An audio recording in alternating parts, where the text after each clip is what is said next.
Oh, pardon. Oui, comme beaucoup de Français, je suis un fou d'actu. Sur smartphone, sur tablette ou sur papier, ils ne peuvent plus s'en passer. Alors, la presse en ligne est un vrai tournant ou juste complémentaire de la presse papier? Notre rédaction s'est penchée sur le thème amis ou ennemis et l'équipe de l'ECS3 vous propose un reportage tourné dans la magnifique ville rose.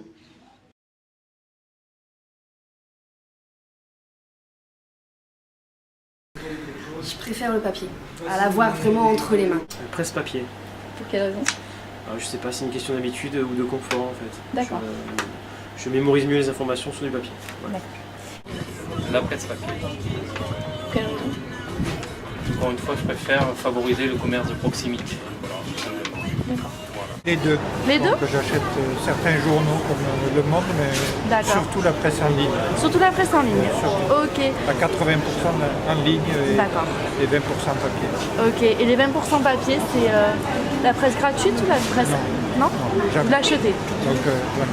Ok. Les deux, Les deux? parce que je prends les deux. Je lis le journal du matin et je regarde la presse le soir. D'accord, ça vous donne un Voilà. complément. Voilà. Presse en ligne, Plutôt presse en ligne. Pourquoi? c'est gratuit. C'est plus agréable à lire en papier, je trouve. Ouais. L'information vient à nous avec Ok. l'application. Je préfère la presse papier. D'accord, vous l'achetez ou vous préférez les gratuits? Je prends les deux.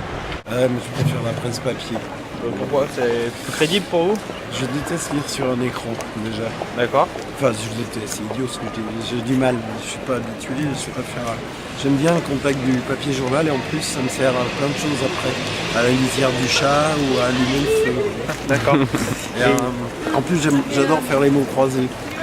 Donc en ligne c'est pas commode. D'accord.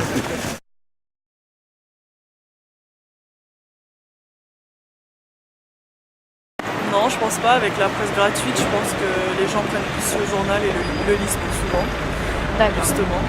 Ils n'ont pas besoin de payer et que c'est offert. Je pense qu'ils lisent plus justement le journal qu'avant quand c'était payé. Voilà. Alors, je pense que tant que les...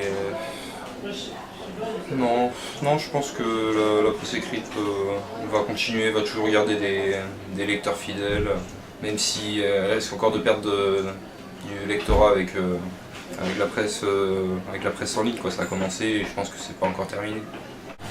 Je sais pas trop, j'ai pas trop d'avis, mais j'aurais tendance à dire oui quand même. Je pense que oui. Je pense que ça devient de plus en plus difficile pour la presse papier de s'imposer par rapport à l'information en ligne et gratuite en plus, qui est plutôt abondante, donc effectivement, je pense que oui. Ah oui, ça c'est sûr. Ça c'est sûr parce que quand on ne peut pas sortir, on va automatiquement sur Internet chercher des informations. Je pense que oui, parce que beaucoup de personnes maintenant des tablettes vont sur internet avec le portable et tout, donc je pense oui. Qu'à la fin, plus personne ne voudra avoir le journal dans les mains. Après, personnellement, moi je préfère l'avoir dans les mains, donc c'est à voir maintenant. Voilà. J'en ai peur. Car mon frère est débutant de journaux et il me dit régulièrement qu'aucun jeune n'achète plus de journaux. En fait, je crois que je fais partie de la dernière génération à acheter encore des journaux. Voilà, donc j'ai bien peur que malheureusement un jour les journaux papier disparaissent, ce qui est bien dommage, parce qu'en termes de confort de lecture, il n'y a rien de comparable. Alors c'est difficile d'opposer toujours les deux modèles, presse écrite et presse en ligne, puisque de plus en plus la presse écrite a des sites web, de la presse en ligne qui s'est lancée qu'en ligne, se porte vers le papier, via des revues ou des choses comme ça. L'avantage vraiment, on va dire structurel, qui est lié aux médias, c'est l'instantanéité de l'information. C'est-à-dire que vous pouvez donner une information quelques secondes après qu'un événement ait eu lieu.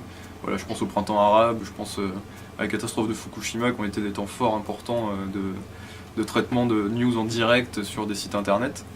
L'autre avantage qui là se situe pas sur de la temporalité, mais plutôt sur de l'expérience de lecteur, c'est le fait de pouvoir mixer les médias. Vous pouvez mettre de la vidéo, vous pouvez mettre de la photo, vous pouvez mettre du son. Vous pouvez aussi faire des infographies qui sont très éclairantes pour les internautes sur des questions qui à la base sont compliquées, et les simplifier via des cartes, via des graphiques, via des data viz, on appelle ça.